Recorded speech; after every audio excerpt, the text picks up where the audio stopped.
Alors, bonjour Samuel. Salut François. On a promis que tu étais là, alors tu es là. En chair et en os. C'est bon. Écoute, le texte d'aujourd'hui, là, Jésus, il prend le temps de s'arrêter, de s'occuper des personnes. Ça, je trouve ça tellement beau. Puis c'est vraiment le cas avec cet aveugle-né là, dont on va raconter un peu l'histoire aujourd'hui. Jésus et ses amis marchent sur les routes de la Palestine et ils croisent un homme aveugle depuis sa naissance, probablement en train de quémander, en train de demander des dons aux gens. Et ses disciples posent une question d'école, un peu une question qui porte à réflexion à Jésus. Qui a péché? Cet homme? Ses parents? Pour qu'il soit aveugle? Voici la réponse de Jésus à cette question-là. Ni lui, ni ses parents n'ont péché, mais pour que l'œuvre de Dieu se manifeste en lui, pendant qu'il fait jour, nous devons accomplir les œuvres de celui qui m'a envoyé. La nuit s'approche où personne ne peut travailler. Pendant que je suis là, pendant que je suis dans le monde, je suis la lumière du monde. Après ces mots, il cracha par terre, il fait un peu de boue avec sa salive. Jésus avait toujours des méthodes très conventionnelles. Il appliqua cette boue sur les yeux de l'aveugle et lui dit « Va te laver à la piscine de Siloé ». Un nom qui veut dire « envoyé ». L'envoyé de Dieu qui envoie l'aveugle se laver. L'aveugle y alla, se lava, et quand il revint, coup de théâtre, il voyait. Mais l'histoire ne se termine pas là. Parce qu'ensuite, les pharisiens devaient authentifier ce miracle-là. Notre Pharisiens? Secte du judaïsme. Les chefs religieux, l'élite religieuse, exactement. Merci de me le faire clarifier. et cet aveugle-né qui maintenant voit s'en va devant les pharisiens pour authentifier qu'il y a vraiment eu un miracle.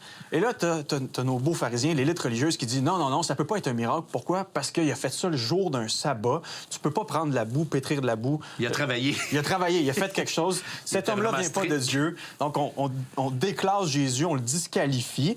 Mais l'aveugle-né dit, je sais pas c'est qui. Pour moi, à mon avis, Dieu n'exauce pas des pécheurs. Selon ma théologie, selon ce que je comprends, c'est vraiment les justes qui sont exaucés de Dieu. Cet homme-là a été exaucé de Dieu parce que je suis guéri, j'étais aveugle et maintenant je vois.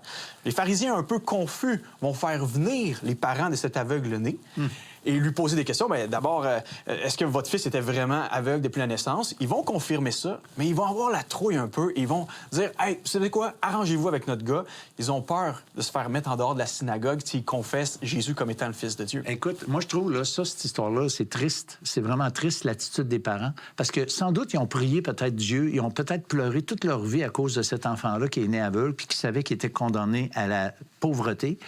Et puis là, Jésus le guérit, puis ils veulent pas se positionner pour lui. Ils préfèrent, je vais le dire, leur religion. Tu sais, la synagogue, c'est là où ils étaient admis. Puis les Juifs avaient déjà dit que ceux qui allaient croire que Jésus est le Messie, il allait foutre dehors ceux qui allaient à la synagogue. Alors la religion l'a carrément empêché de suivre Jésus. C'est triste au bout.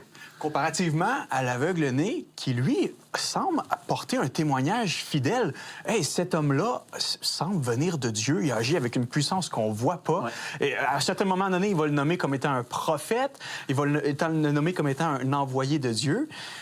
Mais ce qui est intéressant dans cette histoire-là, c'est que tout ça commence avec une question d'école, un cas d'étude. Les disciples marchent et posent une question, on pourrait dire philosophique, à Jésus. Pourquoi il est aveugle-né? Est-ce que c'est à cause de ses péchés, les péchés de ses parents? Et les disciples ont en tête, lorsqu'ils posent cette question-là, une justice rétributive. C'est-à-dire, tu fais du mal, bon, il va t'arriver du mal. Un genre de karma chrétien. Là. Tu pêches, donc tu vas avoir des maladies dans ta vie. Ouais. Jésus n'en a rien à faire de cette question-là. Ultimement, là, Jésus, il sait qu'on est pas mal tous nés dans le péché, pas mal tous nés aveugles. Et Dieu a envoyé son Fils sur terre, pas pour nous rappeler les effets du péché, pas pour nous mettre notre punition en pleine face, mais pour nous aimer, nous sauver et nous guérir. Jésus avait horreur de voir les œuvres du mal dans les êtres humains. Et Jésus ne passe pas beaucoup de temps sur le pourquoi, il arrive au quoi, que les œuvres de Dieu soient manifestées. On a un aveugle, on a une personne qui n'a jamais vu les couleurs, jamais vu la lumière du jour. Est-ce qu'on peut faire quelque chose? Et voilà qu'il l'a guéri sur le coup. Il se préoccupe de lui. Oui, Jésus est rempli de miséricorde, de compassion. Et Jésus, on peut dire, a une justice réparatrice, restauratrice. Alors que les êtres humains, on est toujours dans le pourquoi du comment. Jésus agit miraculeusement.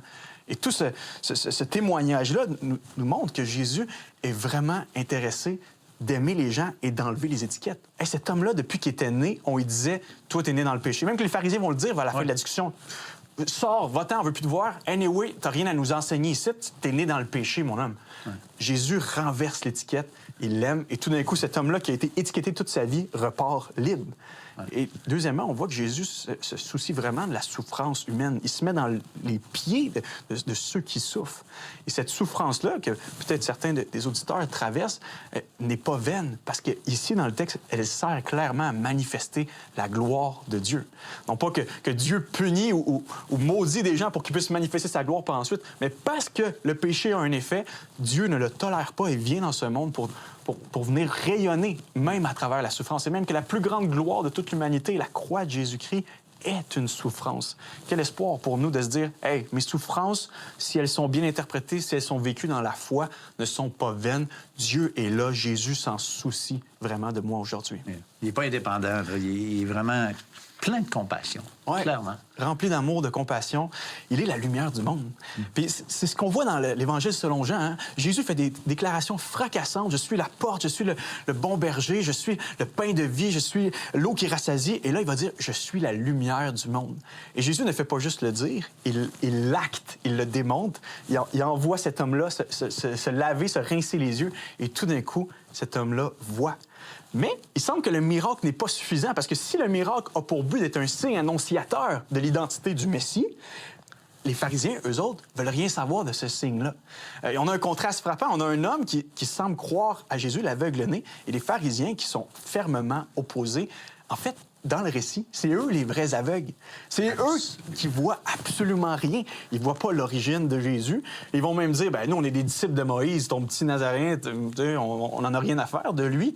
Mais ils ne réalisent pas qu'ils ont devant les yeux la révélation incarnée de Dieu. Le vrai Messie. Le meilleur Moïse. Ouais. S'il avait vraiment écouté les paroles de Moïse, il aurait réalisé que cet homme-là est le Moïse par excellence que la terre devait attendre, devait porter. Il l'avait annoncé, hein? Oui, exactement. Et Jésus est présent pour aimer cet homme-là, peu importe qu'est-ce que les gens ont dit de cet homme-là. Et lorsqu'on voit cet homme-là qui s'en va devant les pharisiens, son audace, même que les pharisiens, à un certain moment, vont lui dire, dans une forme de power trip, les pharisiens vont dire « Hey, on sait que c'est un pécheur, Jésus, là, dis la vérité. » L'homme va répondre avec une réponse très habile. Il va répondre « Moi, je me prononcerai pas sur Jésus. Je sais pas c'est qui ultimement, mais je sais une chose. J'étais aveugle, maintenant je vois. » Il confesse sa métamorphose. Il dit, il y a une réalité, là, malgré votre formalisme religieux qui dit que le jour du sabbat, on ne peut pas pétrir de la boue. Je sais pas, là, mais mes yeux voient. Ça devrait être assez gros pour vous faire changer d'idée sur sa personne. Quelle réponse habile, parce que même s'ils veulent rester enfermés dans leur loi, l'homme lui dit, j'ai été métamorphosé. Mais on arrive à la fin de l'histoire, c'est même pas la métamorphose la plus importante, le miracle de la vue. Parce que Jésus va venir retrouver cet homme-là. Il entend parler, hein, il a porté un témoignage devant les pharisiens. Il va voir cet homme-là et il lui pose cette question-ci.